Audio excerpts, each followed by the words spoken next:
Hello, everyone. Let's start.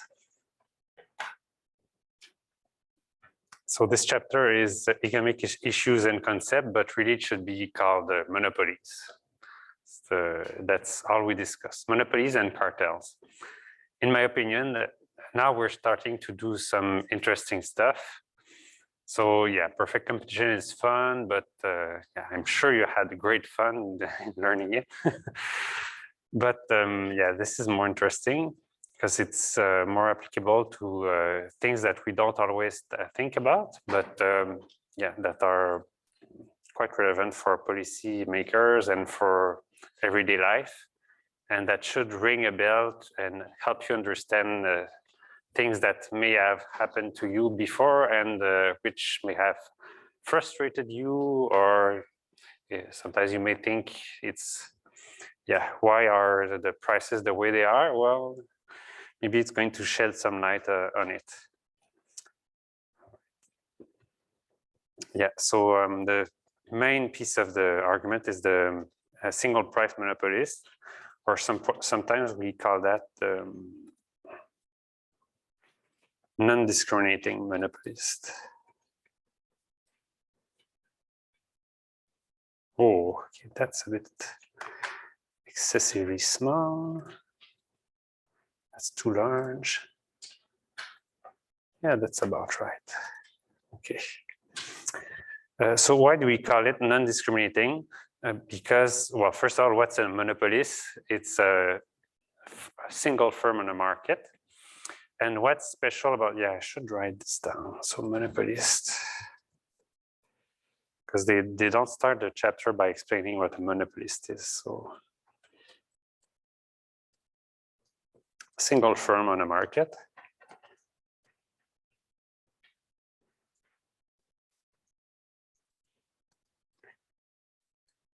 And what's important is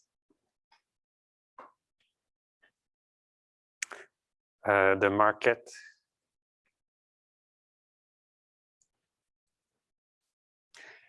does not have close substitute. So by this, I mean, I could claim that I'm a monopolist on selling a shirt with the image of a clown on it, but yeah, so nobody can copy that. Who cares? Everybody can buy any other shirt. They don't have to buy mine. So it doesn't matter that I'm the only one selling this sort of shirt if you have so many other options. So it's important that essentially consumer be stuck buying what you're producing. So what kind of market are we talking about? Well, big commodity markets, or if you think about, so monopolists are not too, on the world stage are not too often encountered just because we have so many countries, but in a way, so oil production, if you had closed borders, then you could claim that there is a single big. So, for instance, in Venezuela, you have or even in Mexico, the state mostly controls the extraction of oil. So they have the monopoly on the oil extraction. The thing is, they face international competition, but so what are monopolists? Let's say at home, so in Quebec. Yeah, Hydro-Quebec is one. So why do we say it's a monopolist? Well, because it's not like I can just say, oh, now electricity prices are just too steep with the Hydro-Quebec. Let me find a competition. Oh, that's right. There is no competition. I'm stuck with Hydro-Quebec. I have to deal with them. So that's why this is a monopolist. And so what's causing some markets to be monopolistic compared to others? So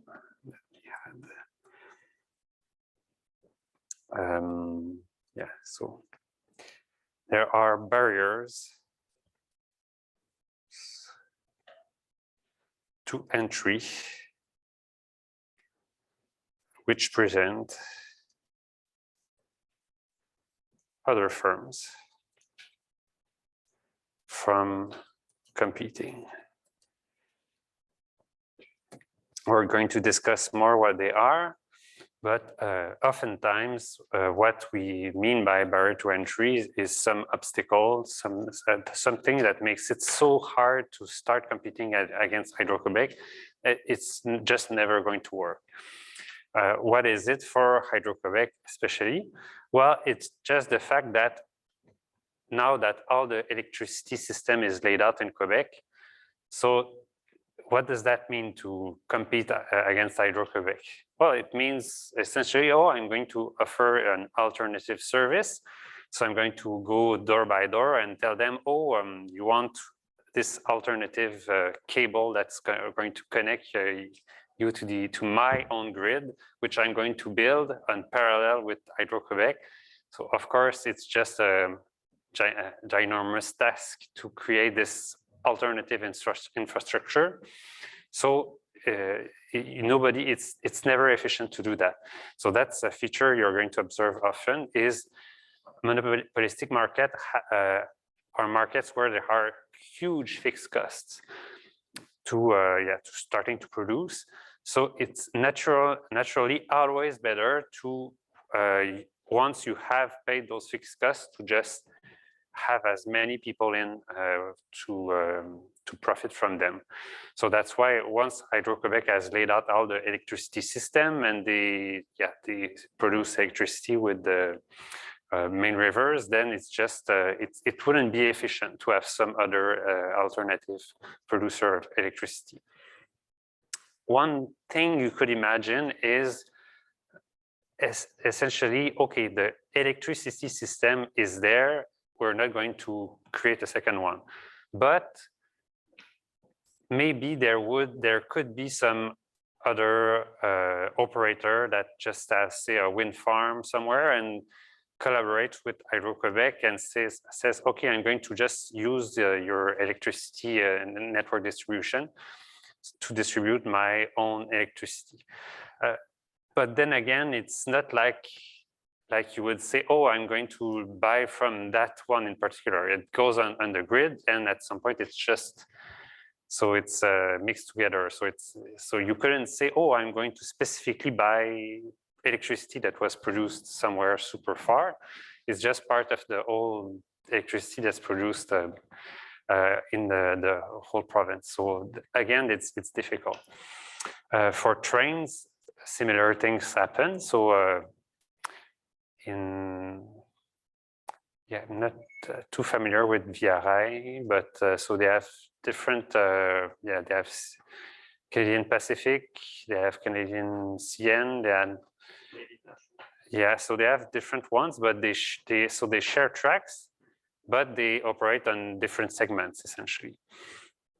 And so in Europe, they have similar things where you have SNCF that controls, so in France, for instance, that controls the railway. And then they try somehow to have SNCF be competing with some other train providers, but it's not that easy. It's very easy for SNCF to just say, yeah, I'm going to let them compete against me, but essentially I'm buying them. So it's all a big monopolist. Yeah. Question, yeah?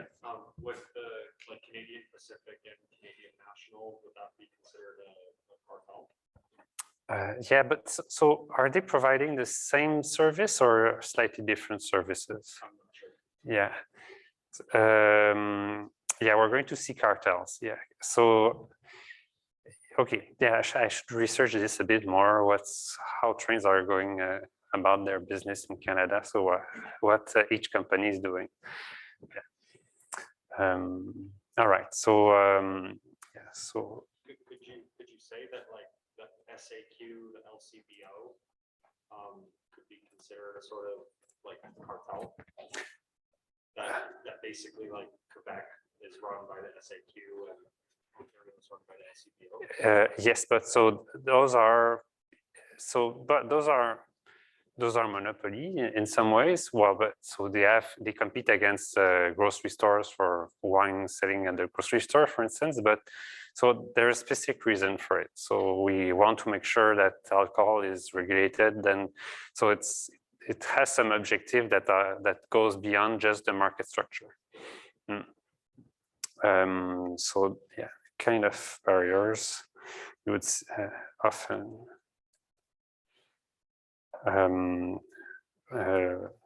High fixed cost. Patents are some. So if I invent something, then I get a patent for it. Then what's the patent saying? It's saying it's illegal for somebody else to copy what I just did. I invented it. I'm the sole owner of it, so I have a monopoly on it. So for instance, Pfizer just invented their vaccine, so they have a monopoly on that vaccine for a while.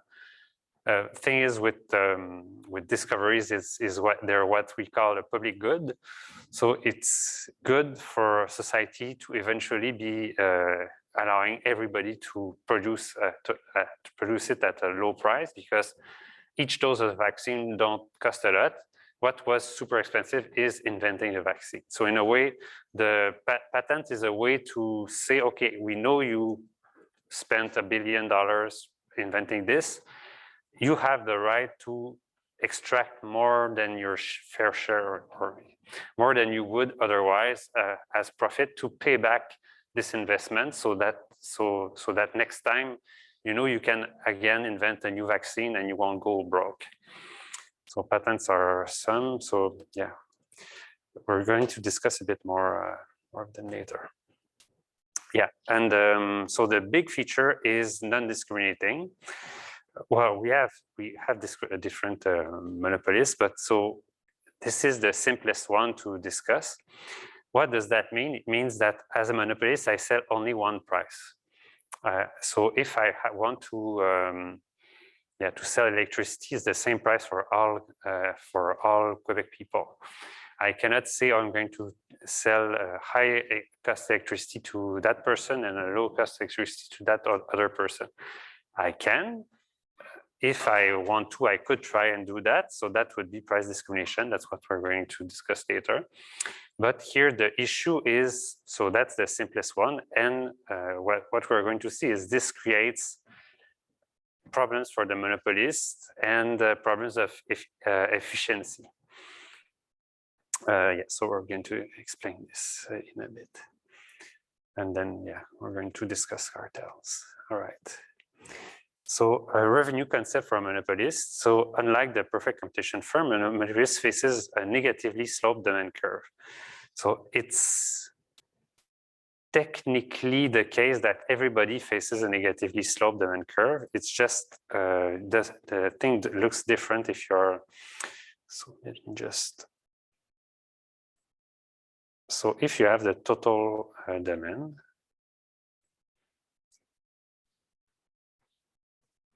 yeah.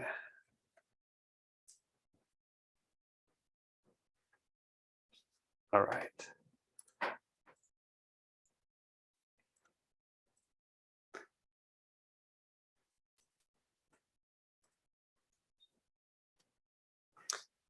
So if you're a single firm on the market, then that's the demand curve you're facing. You're the only one, so you could supply the whole demand or supply zero, you decide.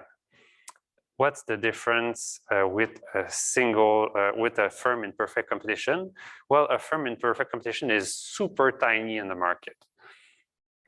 So if you produce like at your scale, if you produce like very high volume or very, very low volume, anyways, it's very, very small on the scale of the whole market. So it would be something like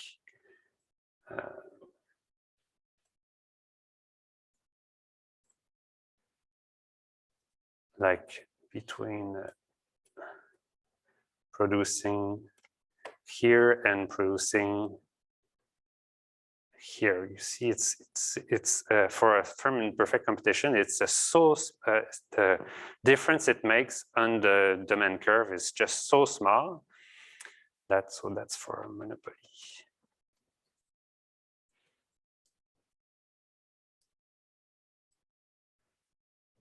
That from your perspective, this is what it looks like.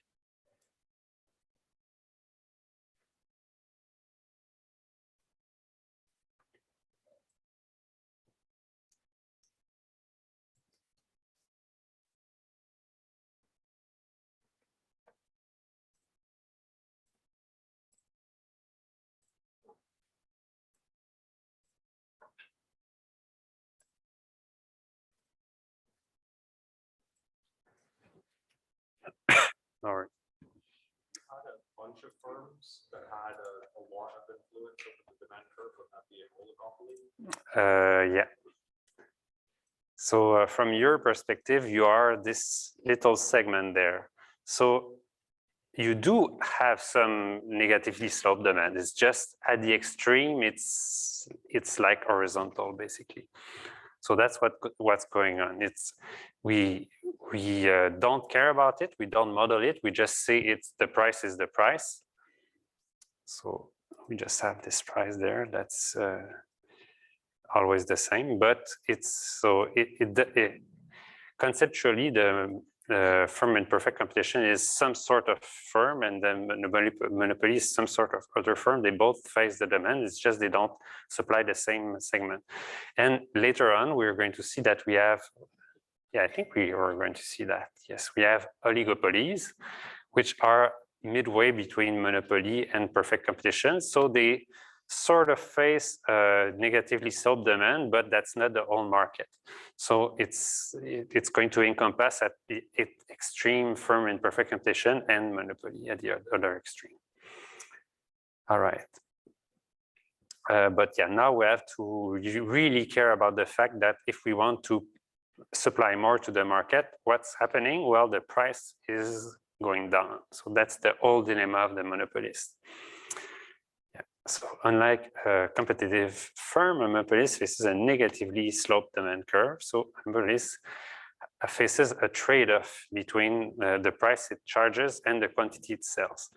And this is a feature of the single price monopolist. Because if I was a monopolist and I could charge everybody whatever price I wanted, so I would look at that first person there who's somebody who's really into the product I'm selling, and I would tell that person, oh, that's your price. You have to pay me this. And then, oh, there's this one there who really doesn't care all that much about buying it. So he's just ready to pay $1, and that person was ready to pay $10. Well, for that person, I would charge $1, and that's it. I would be able to just dictate the price to whatever client enters my store. That's not the case for a single price monopolist. A single price monopolist will say, well, that person really is not worth it because I'm never going to be able to make that person pay all that much. So I'm just not going to sell. And that person, yeah, I would like to sell that person a super high price, but I want to sell to other people. So I'm going to pick some price in the middle there. That's going to make me sacrifice some income on these people and some clients there, but it's a middle ground. I cannot charge different prices, so that's what I'm going to do. Yeah, so if the monopolist charges the same price for all units, then the total revenue is P times Q. That's the same, but so usually how I would write it is the following. So P of Q times Q. That's the thing. If it's a firm in perfect competition, the price looks the same whatever Q is. Yeah, let me add some. So Q, yeah. If it's in perfect competition, the price looks the same. So you really have P times Q. But here, in a monopolist, you have P that's a function of Q times Q. So that's the difference there. And the whole game is to, so what you see what happens? Well, if you increase Q a lot, you increase total revenue, but what's happening to P?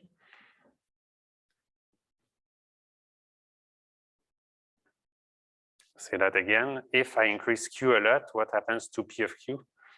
It's going down. Yes, and what, so then I'm going to say, well, I have to decide whatever I want. Do I want a high quantity and low price, or low quantity and high price? So that's The optimization problem. exactly. Thank you, Mr. Santiago. What's funny, it looked like there's a single person, Jenna, that's there. Anyways, okay. And then so that concept there, that's not too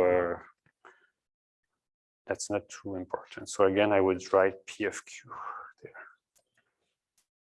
just to remind ourselves that it's a function of Q. Yeah, so that's P of Q. The dimensions, the curve is also the monopolist average revenue curve. Yes, okay. Yes, because the price is uniform.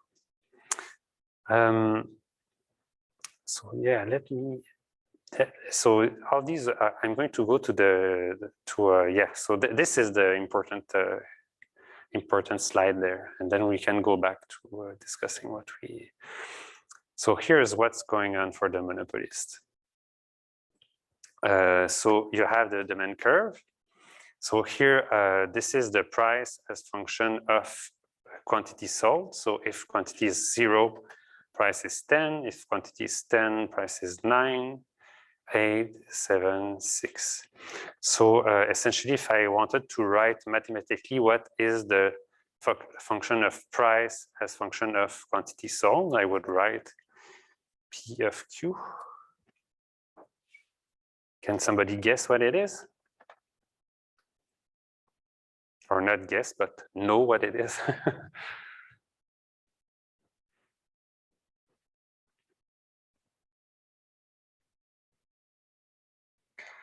No, I'm looking for a numeric formula there. Negative 10Q. Oh, sorry, negative 10. Not necessarily. So this is the demand there.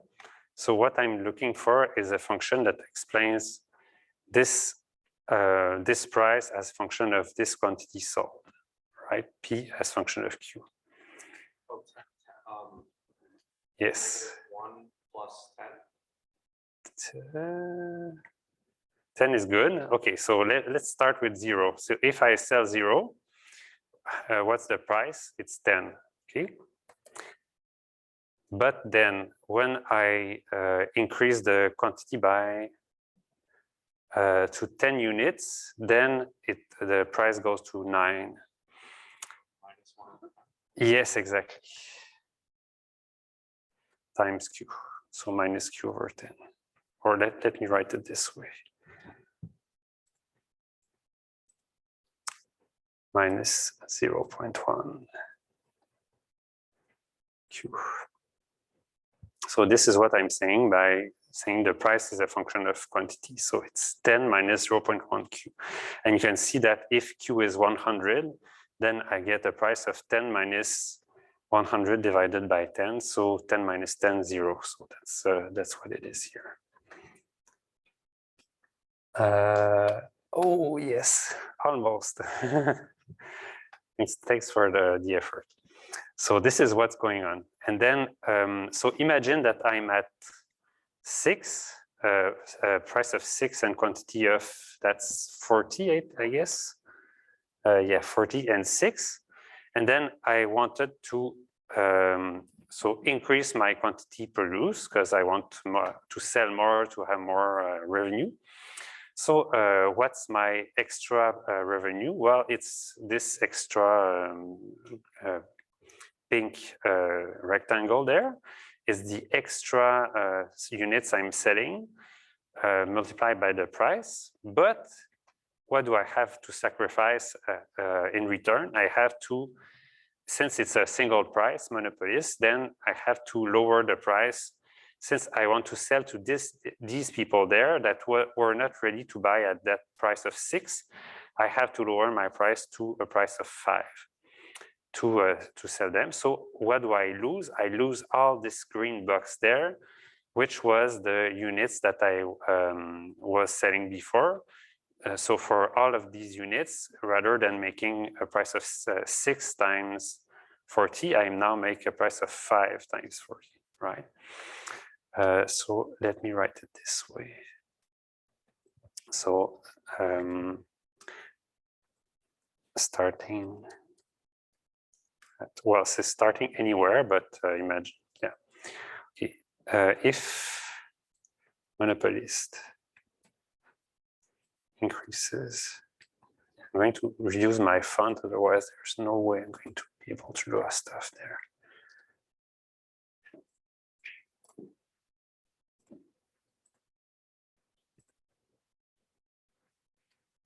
Increases production.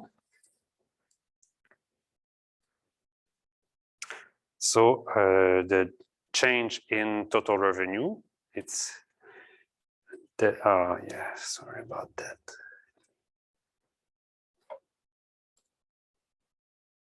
Okay. Change in total revenue is equal to, so for these units there, so let me start by, let me be optimistic and look at the increase in the revenue from the better quantity produced. So it's the price times the change in quantity. So that's 1 there. So put the 1 here.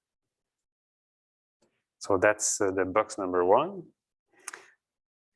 But also I have to add this second effect there, which is quantity times the change in price, which is the box number 2 there.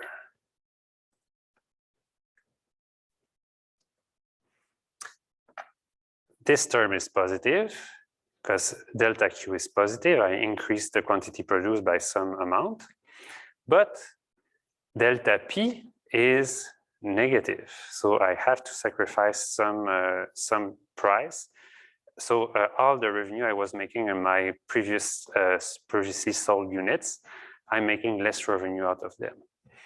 So how I usually write this is the following. So I usually divide by delta Q. So I get delta TR over delta Q equals to P times delta Q over delta Q. So that's just P, but plus Q times delta P over delta Q.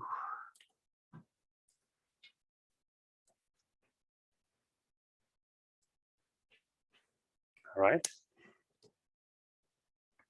And then we can even use what we know about the price. The price is P of Q equals 10 minus 0.1 Q. So what do I, and so yeah, just, yeah. This is the, by the way, the marginal revenue.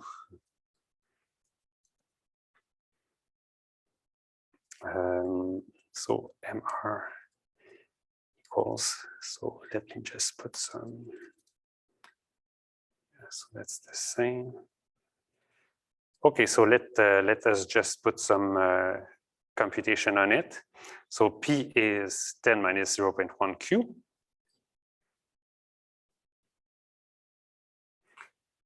Plus Q is Q times, and now what is delta P divided by delta Q? Somebody knows?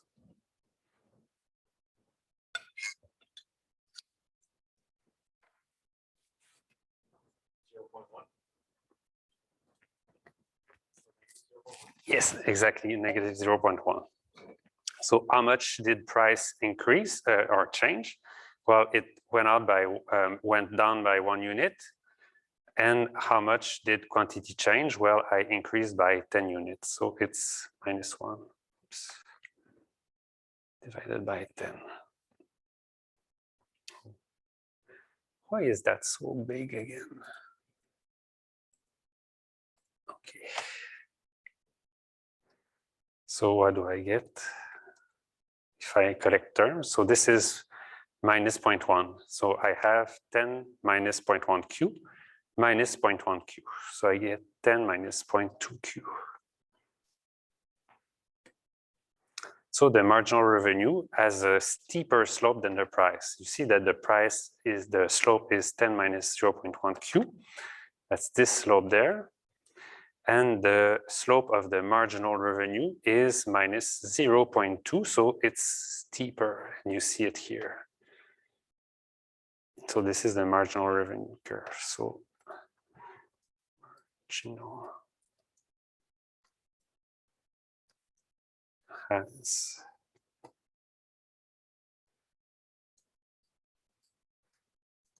is steeper. How do you write this? I think then price.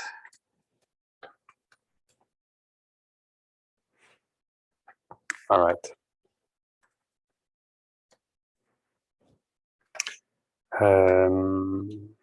Yeah. So all of this this table there is just a summary of the whole thing, and a funny thing happens there. Once I cross 50, what is my marginal revenue? Well, it becomes negative. What's happening there? What it's happening is I'm sacrificing the sales price for a very, very large number of units I'm selling, and I'm getting a very small increase in, well, I'm gaining a very small benefit because I'm selling just a few other units. So it means that past this point, I'm just losing money if I'm still going to try and increase my production. And so, by the way, this thing, 10 minus 0.2 Q, the fact that the marginal revenue is twice as steep as, yeah,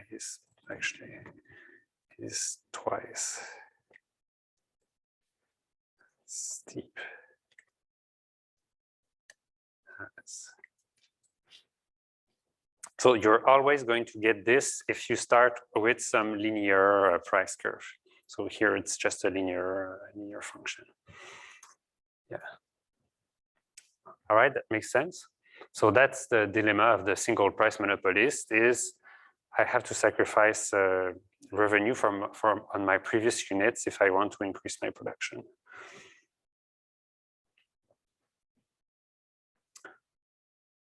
Okay, so yeah.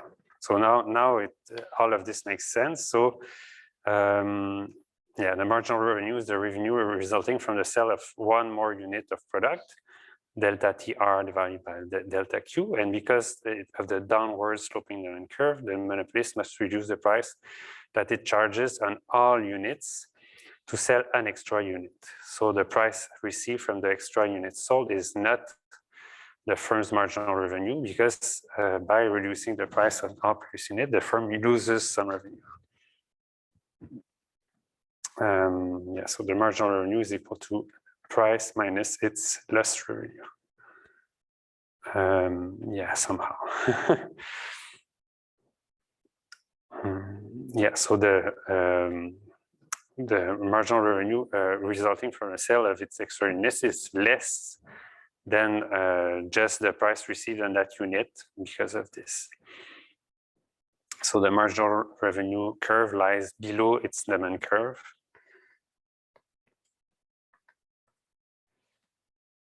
And is steeper. So that's the whole thing there.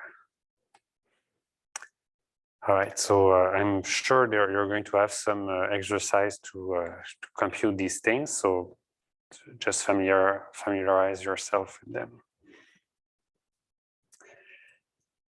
Okay, so oh yeah, so that's a very fun aspect of the slides. Is now they say, yeah, catch this figure there. Well, no, we're going to have to draw it. Okay, so what does the monopolist do? Well, the monopolist actually does exactly the same as any other firm does.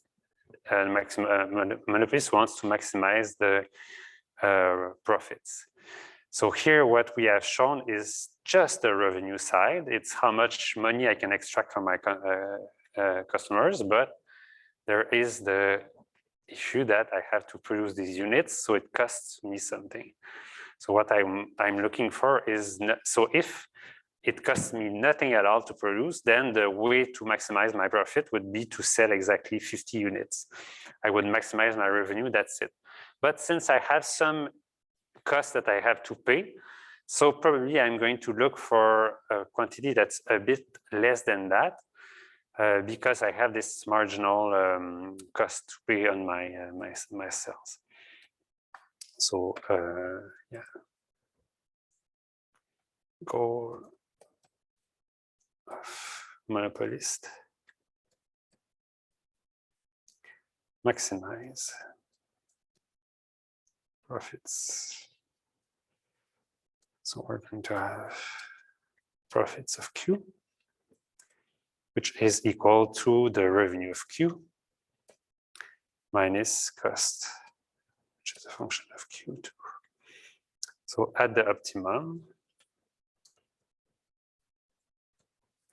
so I want to increase my profit.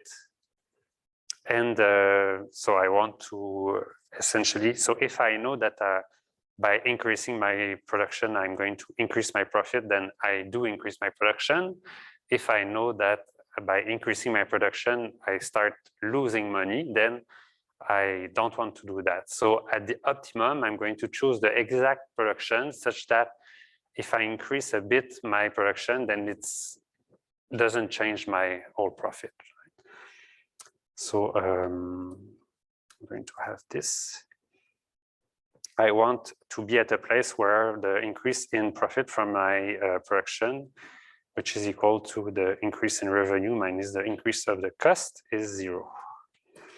And often we write this as divided by the delta Q everywhere.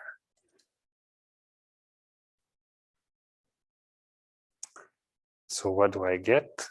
I get, so this is marginal revenue minus marginal cost. So essentially, I'm looking for marginal revenue equals marginal cost. That's always what I'm looking for. So all of these are always functions of Q. It's just at some point it's tedious to write it all everywhere, but it's true that they are everywhere. So now let's reproduce the graph that they didn't want to show us. They were hiding information from us, but we are smarter than that. So let me take as much space as I need because it's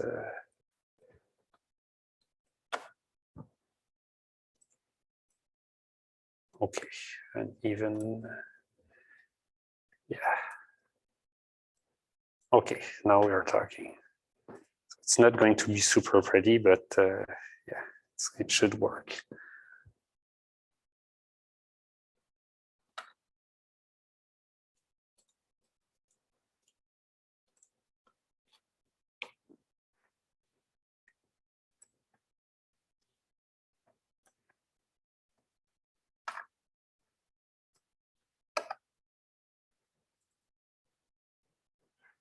So I have quantity here. I have my demand curve.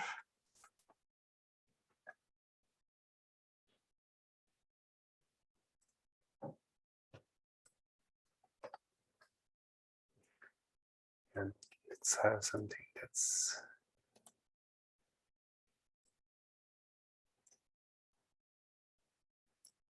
this. All right.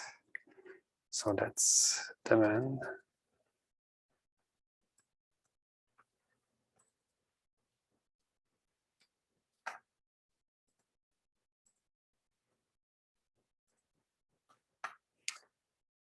Okay, and I had my marginal revenue curve, which is exactly half of it. So let's use, I don't remember what color they use, but let's use purple. So this is, again, twice as steep as this. So it looks like more or less like this. This is marginal revenue. And then I have some marginal cost. Let's go with red. So marginal cost, again, can have any shape, depends on the technology you have. But it could be very low. It could even be zero for a monopolist. Why? Because essentially the monopolist is never going to produce an infinite amount because it's limited by the market demand. And if for some reason a firm in perfect competition had a marginal cost of zero, then that firm would just say, oh, well, I'm making a profit by selling 10, but my marginal cost is zero. So let's produce more and more and more and more and more. And eventually, what would that firm be? Well, that firm would turn out into a monopolist. So yeah, for monopolists, we can, and if you think about Hydro-Quebec, Hydro-Quebec has a huge fixed cost, but then what's the marginal cost of plugging some extra consumer on the grid? That's very low. Or think about Google, for instance. So Gmail, the coding Gmail is a huge amount of work, inventing it, designing it. But once you have it, then you allow anybody to sign up for free because an extra customer is very, very low marginal cost compared to the development cost. So again, I could have a marginal cost that's very, very low, but yeah. Marginal cost. So what am I looking for? Well, marginal revenue equals marginal cost, like usual. So if I was in perfect competition, then my marginal revenue would be price. So I would choose price equals marginal cost. Here I have this very steeply sloped marginal revenue curve.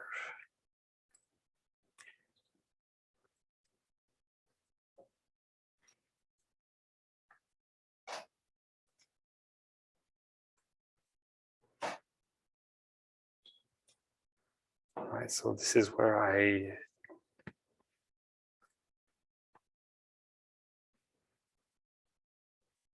yeah, so let's be more, better. So marginal revenue of Q star equals marginal cost of Q star. So we know it's Q star there. So what's the sales price? Well, I don't sell at the marginal cost. I sell according to the demand curve. So this is where I sell.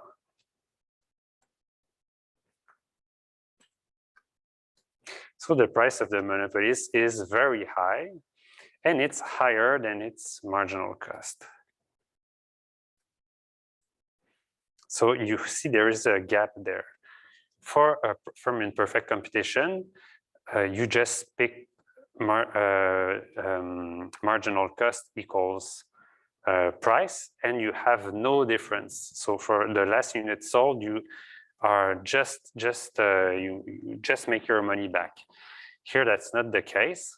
Here, I'm voluntarily restricting the quantity I'm selling to allow myself to sell at a higher price and make a huge amount of money. And then, so last thing we want to look for is what is the profit of the monopoly. So let's just look at, so somebody remembers what I have to check for profit? I don't remember what color I did use. Let's use yellow. What curve should I add?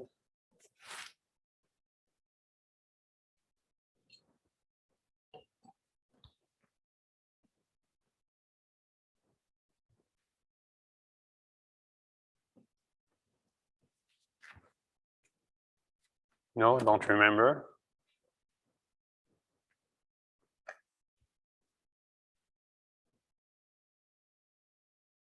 Profit is still quantity times price minus average. Somebody at home help us. Average marginal cost, no. The other one. Yes, ATC, thank you, Mike. Average total cost.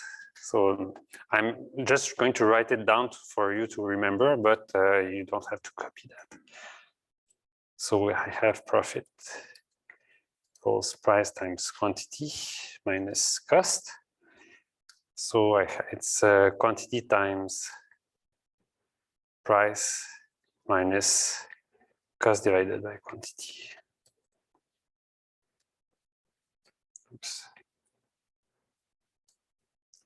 So it's equal to price minus average total cost. All right, so this is what I want to draw on my graph. So again, it probably looks like this. And so the only thing that matters is that the minimum is crossing the marginal cost. Oh, I have very good drawing skills this morning. I'm happy with myself. Average total cost.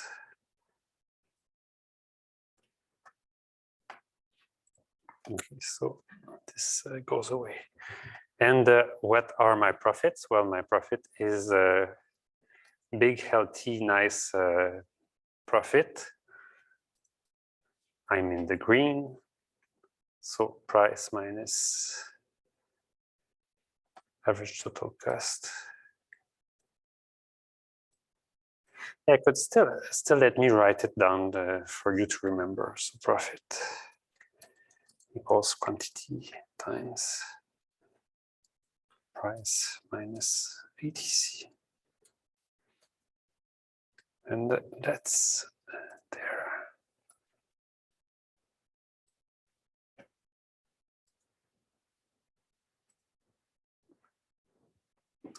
All right, so we have everything.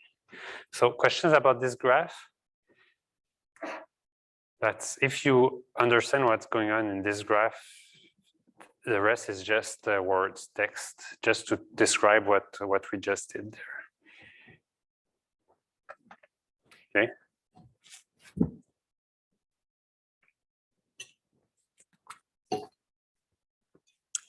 So last thing I think I'm not going to add it to but just to tell you where we're going. So if you compare the situation with a firm in perfect competition, what would a firm in perfect competition do? So it would choose marginal cost equals price. So the demand is this one. So it would produce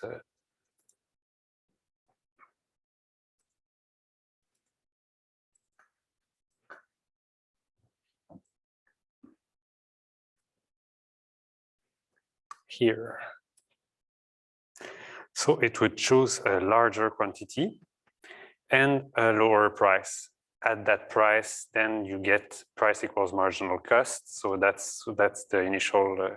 But what do you get profits? Well, here it looks like we have some profit, but it's much lower profit than this huge profit there. So yeah, firm in perfect competition makes less profit and sells more units. But so we're going to see that later on. I don't want to put too much stuff on the graph. Okay. Back in business. So profit maximizing output is Q star, where marginal cost equals marginal revenue. Price is determined by the demand curve, which is here. because the price is above the average total cost, this monopolist is making economic profit. Oh, shown by the red rectangle. Sorry, that's red in the book. So here it is. I don't think it's a good color to show some positive profit, because usually when you're in the red, you have losses. But anyways, that's how they draw it. Right. So yeah, a monopolist does not have a supply curve because it is not a price taker. So in a way, the monopolist just decides everything. So it's not, you wouldn't say something like, yes, what if the price change, how much the monopolist is going to change its quantity sold. Well, there is something to that essence, but really the supply curve, we mostly think of this for firms in perfect competition. Yeah, so the monopolist chooses the profit maximizing price quantity combination from among the possible combination and on the market demand curve. Can we compare the monopoly outcome to the competitive outcome? Well, yes, we just did. The level of output that a monopolist industry will produce is less than the level of output that would be produced if the industry were perfectly competitive. So what does that imply in terms of efficiency? This is more of a, this goes a bit farther, but just to see if you have some intuition into what's going on. Yes, less efficient, exactly. Yes, because what we have seen is the best thing we can do in terms of efficiency is to let the market be itself in perfect competition. In that case, you get the maximum units sold and the maximum happiness produced for everybody, for the maximum surplus for producers, maximum surplus for consumers. Here, the monopolist is sacrificing this surplus for pure economic profit. So it's a better situation for the monopolist, but the downside is for everybody else, it's bad. So it's what some sort of market failure. So market failure is a term that economists use to describe anything that goes wrong on markets that make them not perfectly efficient. Yeah, so perfectly competitive market, you get price equals marginal cost, which is efficient.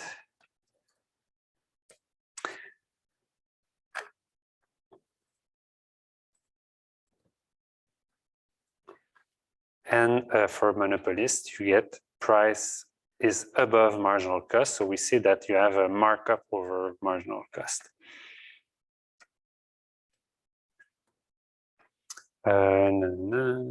Yeah, so the marginal value for society of an extra unit as reflected by the price exceeds the marginal cost of producing this extra unit. So it means essentially that society would be better off by producing more than the monopolist production, because the marginal cost of production. So let me go back to my graph there. So you see that when we produce this quantity there, this is the marginal value for the last consumer, that's P. This is the marginal cost for the monopolist. So would society be better off if I increase my production by 1 unit?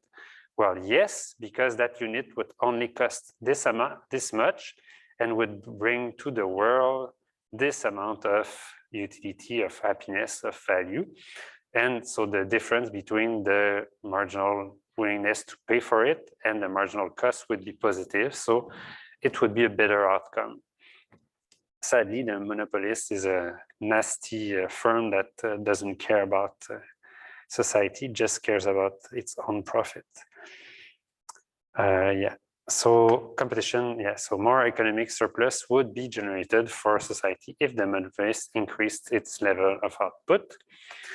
the monopolist's profit maximization decision to restrict output below the competitive level is bad, and it creates, so when we say it's bad, it creates a dead weight loss. So you're going to see in a minute where it is. So it's inefficient.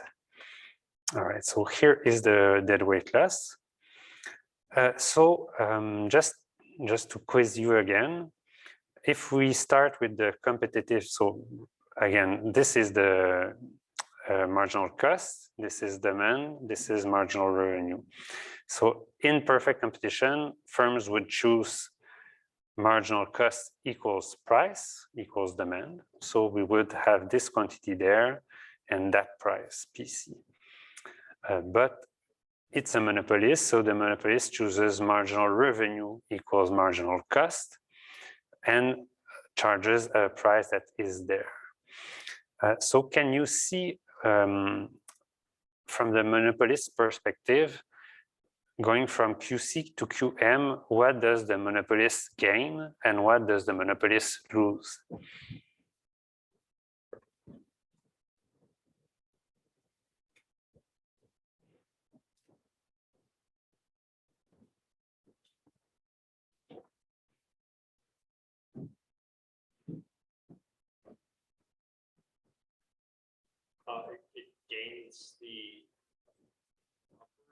It gains the lower triangle, but loses the upper triangle, like of the purple part. Yeah, so this part there? Yeah, it gains that. So the monopolist by choosing QM rather than QC.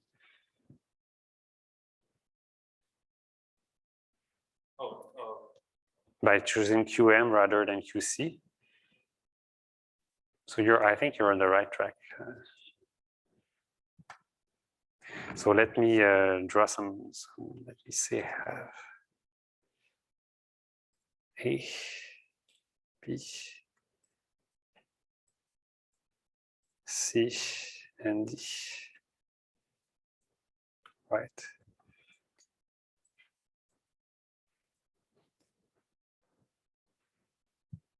By the way, that's a question for the whole room, not just for a single very intelligent student.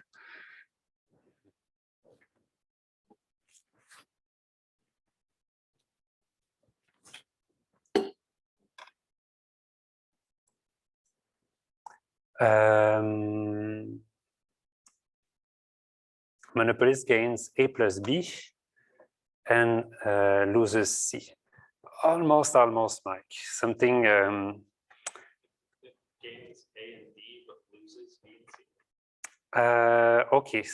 So yeah. So by producing a QM rather than QC, the monopolist loses and the monopolist gains.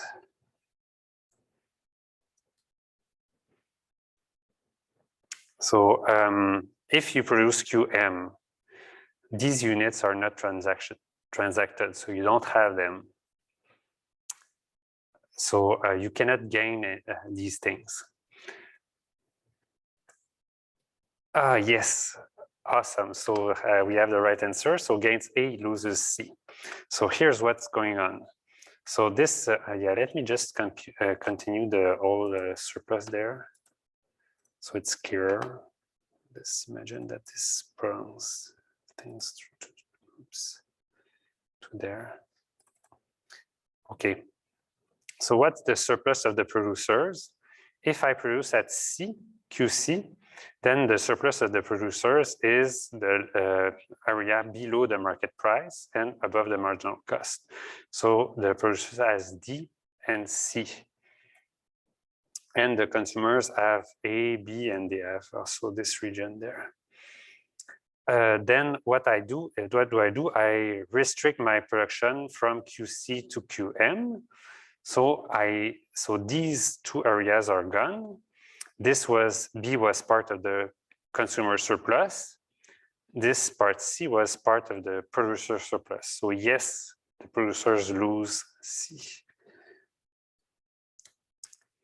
But what does the producer gain? Well, now the price is that high, that much.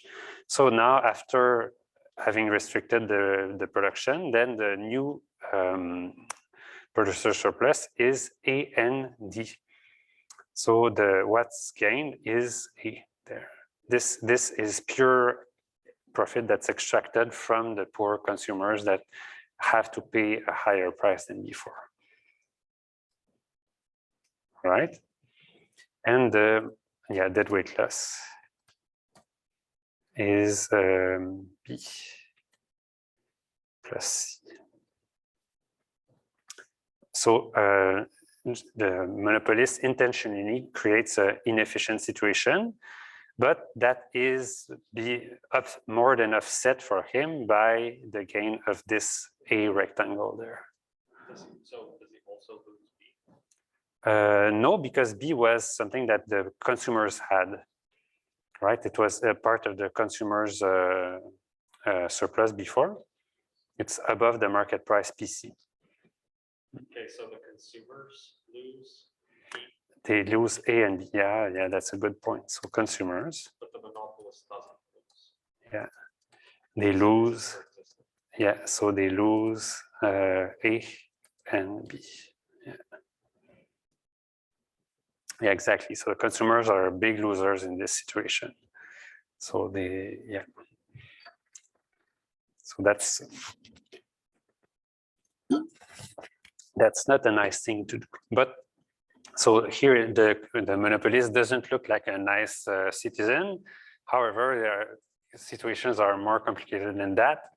So oftentimes what we observe is if, like for hydroelectricity in Quebec, there are so high fixed costs, then if you did expect the industry to be in perfect competition, then everybody would just lose money.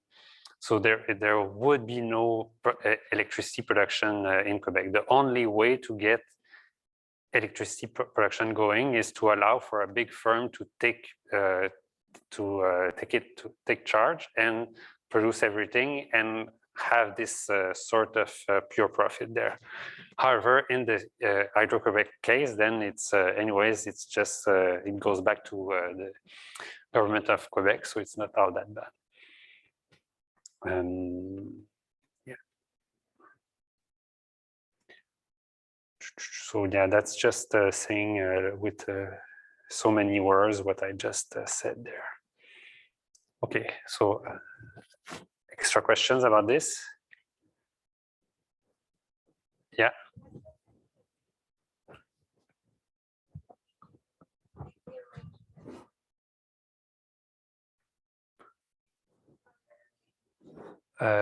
What happens to which region?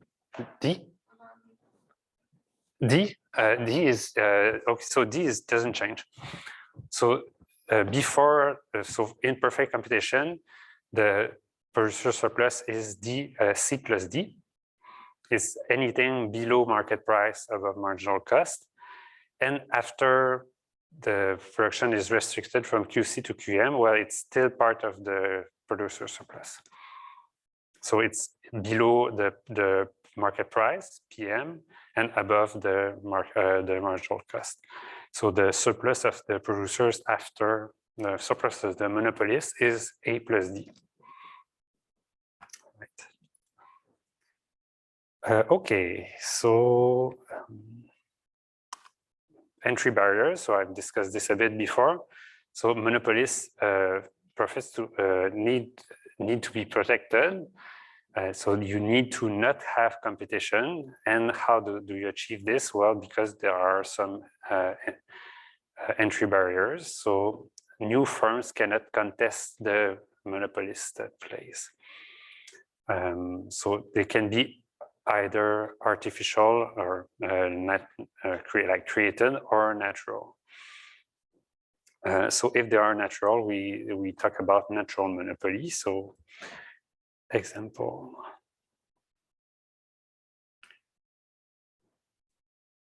natural, like hydrochloric.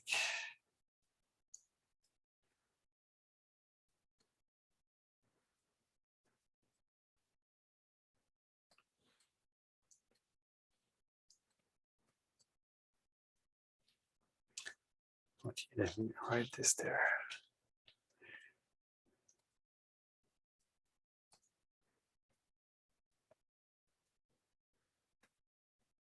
And artificial barriers.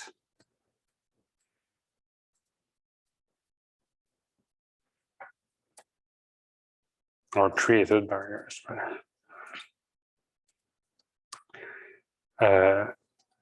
SAQ.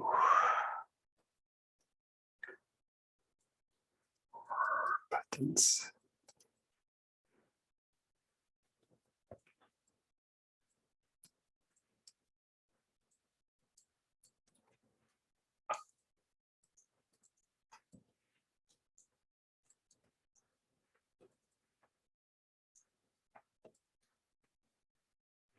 So yeah, legislation prevents other firms from entering. So yeah, if you have natural barriers, then you get a natural monopoly. That's yeah. So and in a way, natural monopoly is situation in which yeah, so fixed costs are so high that the only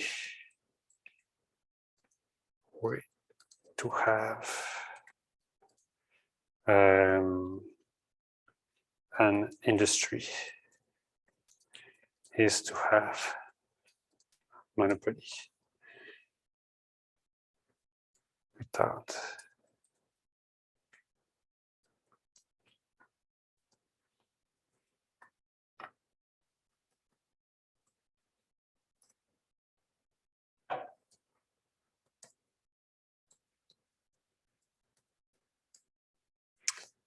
okay, so this is a natural monopoly. Network effects. Does that ring a bell? Facebook? Yes, Facebook.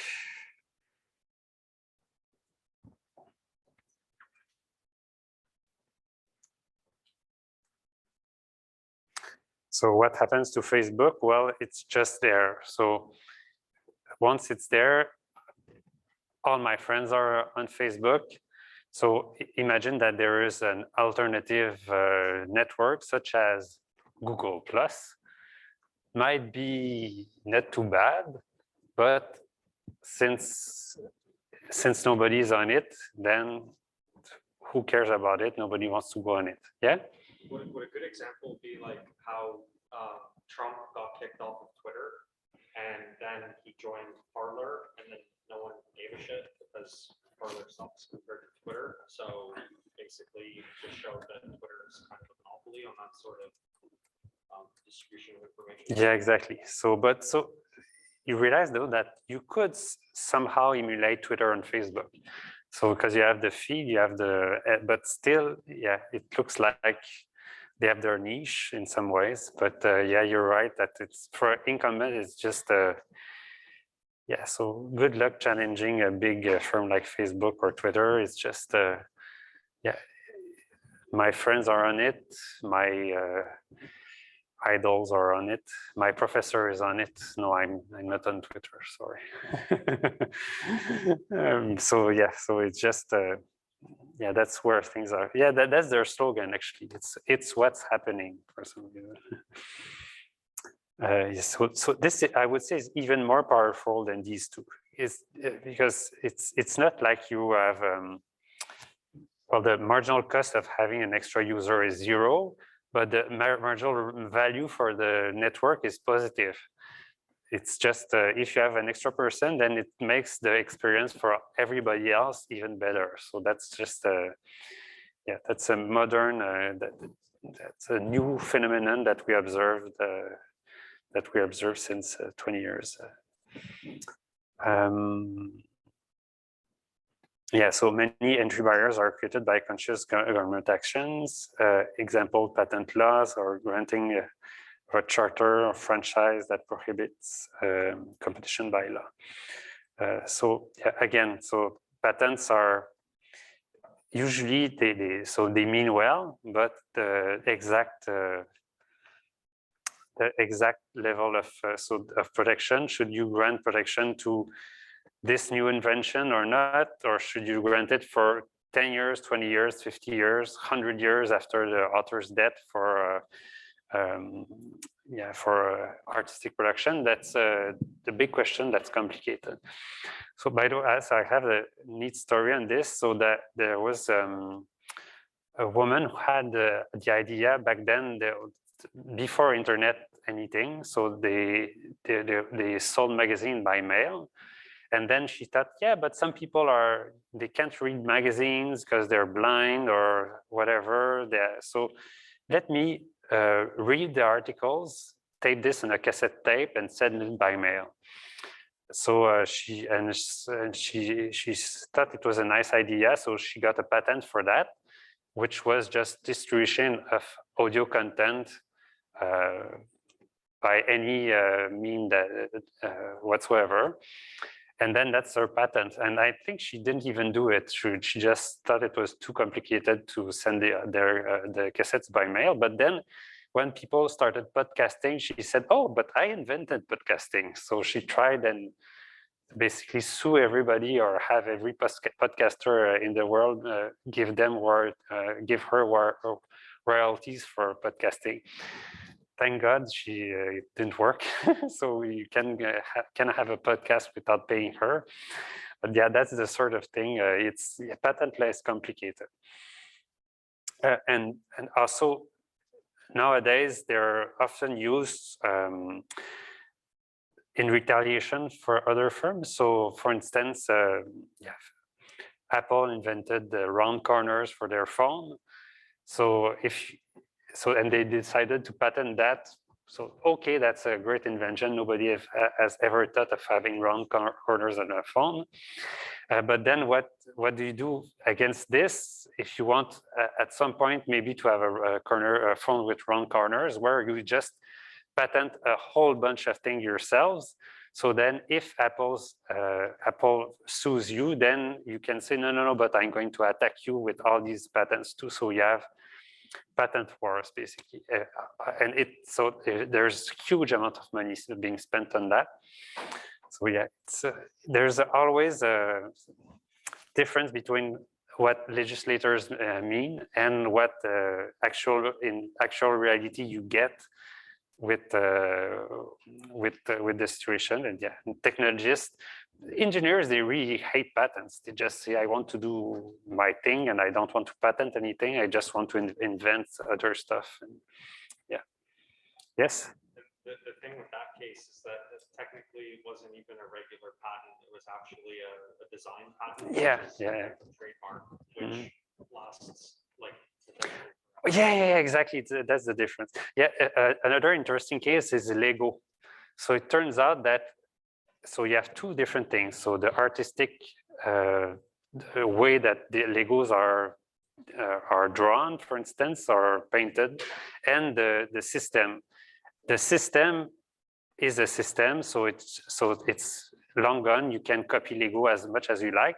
But the way the little faces are drawn on the little figures, you cannot do exactly the same. So you have to change a bit the design, but you can copy Lego as you like. Yeah, so anyway, so that's it for today. We're going to continue here next time.